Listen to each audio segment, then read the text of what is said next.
am embarrassed that we cannot even honor that. I am embarrassed that we choose to make a political issue out of a world-class facility.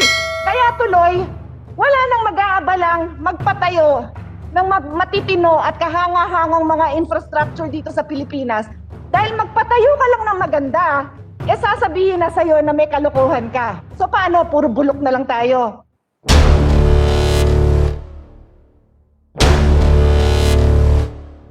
Welcome to Trending Planet.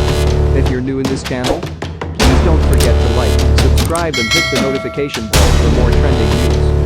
Mr. President, I also would like to apologize because I didn't really catch the entire speech. Actually, I didn't catch most of it except for the picture of the stadium that was built for the Southeast Asian Games. I was being distracted by the chair of the Committee on Finance and the chair of the Committee on Higher Education with their stories about some people. And they put on the record that they are still laughing as I speak.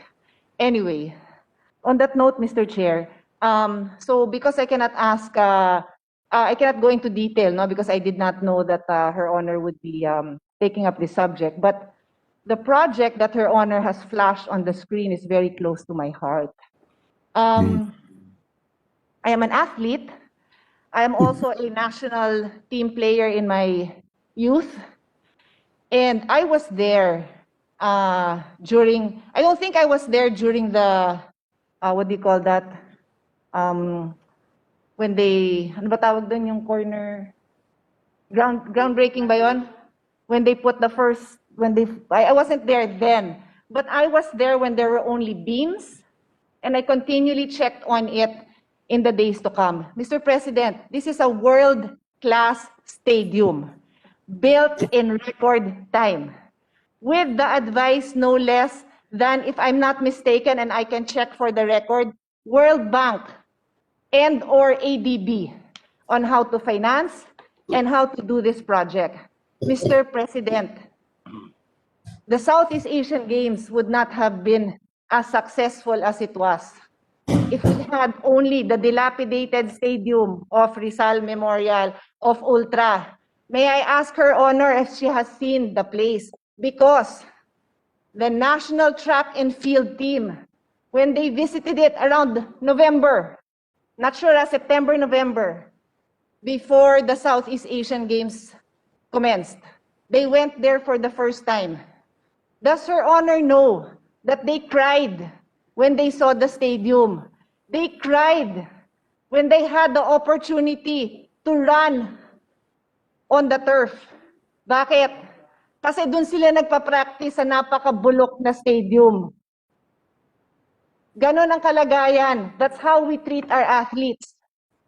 Ilan lang ang Manny Pacquiao ng Pilipinas who has had the opportunity to raise himself and have sponsors. But not all sports are like boxing and basketball that have a strong following. Many of these athletes will never even be remembered. But on that day that we won the gold medal, the entire Southeast Asian countries gave their due respect to the Filipino athletes. I am embarrassed that we cannot even honor that. I am embarrassed that we choose to make a political issue out of a world-class facility. Kaya tuloy, wala nang mag-aabalang magpatayo ng matitino at kahanga-hangang mga infrastructure dito sa Pilipinas. Dahil magpatayo ka lang ng maganda, sasabihin na sa'yo na may kalokohan ka. So paano? Puro bulok na lang tayo para walang pumansin. Ganon. Paano magiging white elephant? Madam Sponsor, do you even know what are the conditions of our sports facilities? Para sabihin mong yung world class na yon magiging white elephant? Hindi nyo ba alam na pinasa natin ang National Academy of Sports?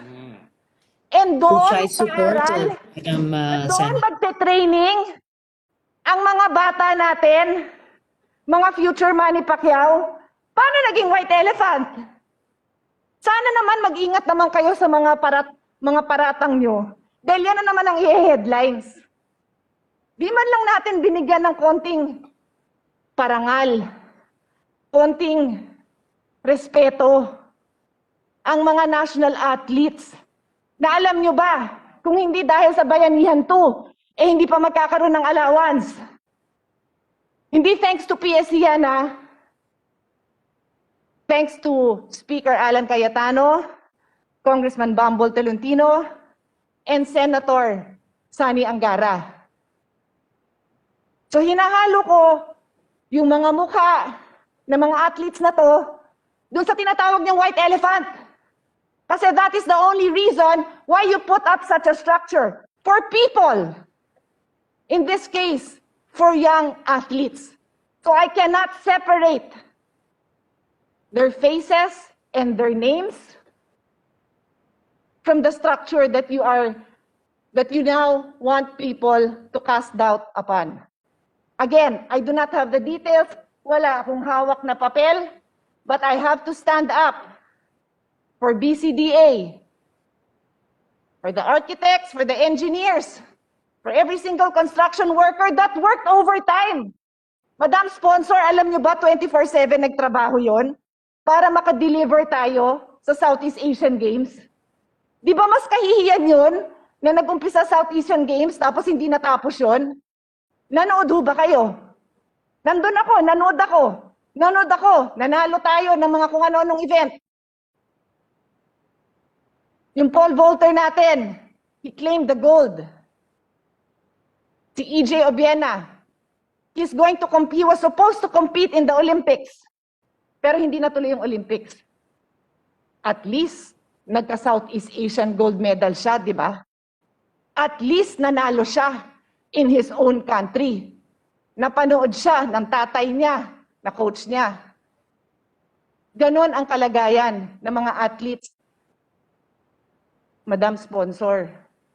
Yung nanalo ng marathon, taga Cagayan de Oro siya. Umiiyak siya nung nakita ko siya after niya. Hindi niya akalain mananalo siya. Alam niyo bang na-lockdown siya dito for how many months? Hindi nakauwi. O baka sabihin niyo irrelevant na yun.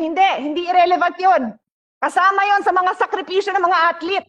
Tapos ngayon, ang kaisa-isang nagawa natin for them, binibigyan pa natin ng mali siya. Kaya yan ang mangyayari sa bansa natin. Puro mali siya tayo, puro paghuhusga. Mr. President, like I said, I do not have the details. Wala ho akong panahon sa ngayon na aralin yon dahil I am sponsoring CREATE and I am the Senior Vice Chair of the Committee on Finance. Pero pag pinagpatuloy pa ni Senator Risa sa ganitong panahon, na katulad nga ng sinabi ko, yung mga athletes na yan, na lockdown, hindi nakauwi, 10 buwan, walang allowance, 10 buwan, walang allowance. This is their livelihood. And you know, the only thing they have left is their pride. So when we do things like that, we slap them in the face. That is what we do, Mr. President. And when Her Honor chooses to use words like white elephant, you make the people who bother listening to us, if there are still people who bother to listen to us, the more that they question our judgment, the more that they question the things that we do to make those who need more in life, to give them a better life. And that is exactly what that project was all about. Ba't kakainin ba natin yon? Hindi. So, ba't tinayo yun? Kasi nga may purpose. We were in line to sponsor, to host the Southeast Asian Games. Was there enough time to go through all the steps? I don't know. But I am sure there's a logical reason because the president of BCDA is one of those persons that is highly respected in this government. He was pulled in to assist the IATF with the testing, the capacity building, putting up quarantine centers. Hindi mag-aabala si Vince Dizon na mag-cut short lang ng corners para lang batikusin ng ganito. Ginawa niya yon para mapatayuan ng may pagmamalaki namang stadium ang Pilipinas. So I leave it at that, Mr. President, but I sincerely regret, inasmuch as we all have the right to stand up here for anything that we want to talk about. We do. Kaya pwede, lahat tayo may right. Pero I sincerely regret na nagagamit ang floor natin para sirain ang napakagandang pangalan ng napakagandang mga proyekto na tinayo para lang naman bigyan ng kahalagahan ang ibang sektor ng ating bansa na normally hindi napapansin.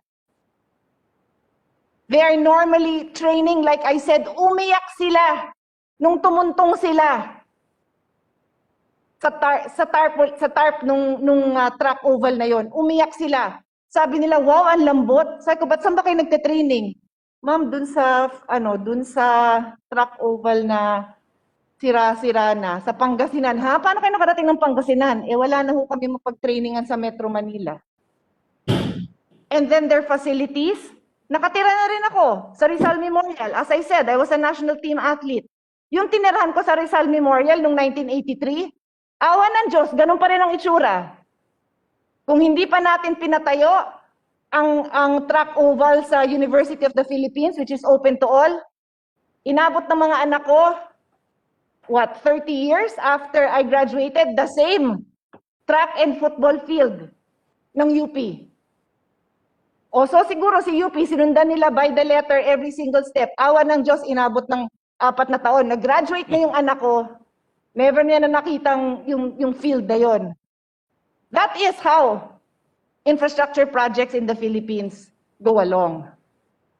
So if you don't want our people to dream, if we don't take a stand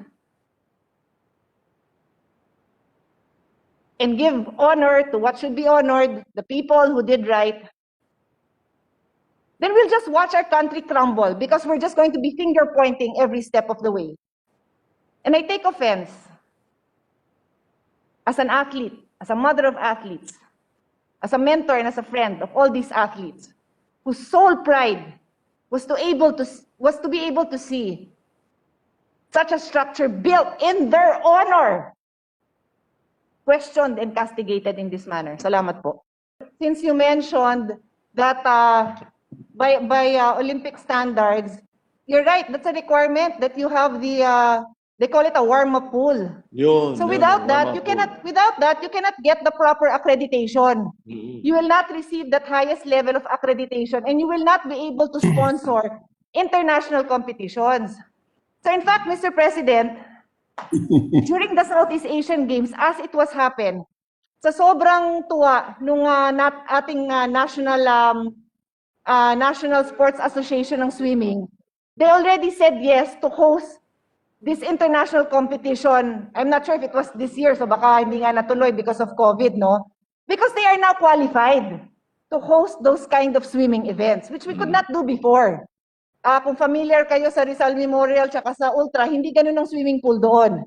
And I'd also like to spread into the record, similarly for the track oval. So the ones that you would have seen, for anyone here who watched it, that track oval is the main track. Pag lumabas ka dun sa stadium, there's another track, Mr. President. Kasi ganun din, it is required that there is a warm-up track.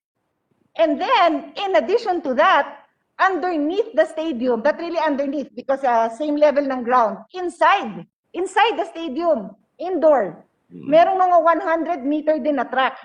So, pag matagal ka pa, doon ka magwa-warm up sa labas. Pag malapit ka na, pwede ka mag-sprinting dun sa loob. And then finally, in the main. All of this would not be accredited. Again, yung white elephant na inaabala nyo, Madam Sponsor, we can now host international competitions. And that will even be cheaper for our athletes because they don't have to keep going abroad. We can host. It brings glory to the country. Mura para sa ating mga athletes and coaches. May facilities naman doon para matulog. Hindi ko natapos yung kwento ko, pero yung sinasabi kong natutulog ako dun sa dorm, dun sa Rizal, na ngayon ganun pa rin. Now, we have world-class facilities. Nung nakita ng mga athletes, naiyak sila. Kasi mukha daw hotel yung kanilang kwarto. O nasasabihin natin ngayon, dapat hindi mukhang hotel yan. Dapat mukha lang kayong, mukha lang kayong tabi-tabing dormitoryo. Di ba nila karapatan yon? Na humiga dun sa hindi iniipis, na humiga sa magandang kama, na magkaroon ng magandang banyo? So yan ang kini-question natin. Anyway, Mr. President, it's because of you na dinagdag ko to dahil nabanggit niyo yung swimming pool. Dinagdag ko na rin po yung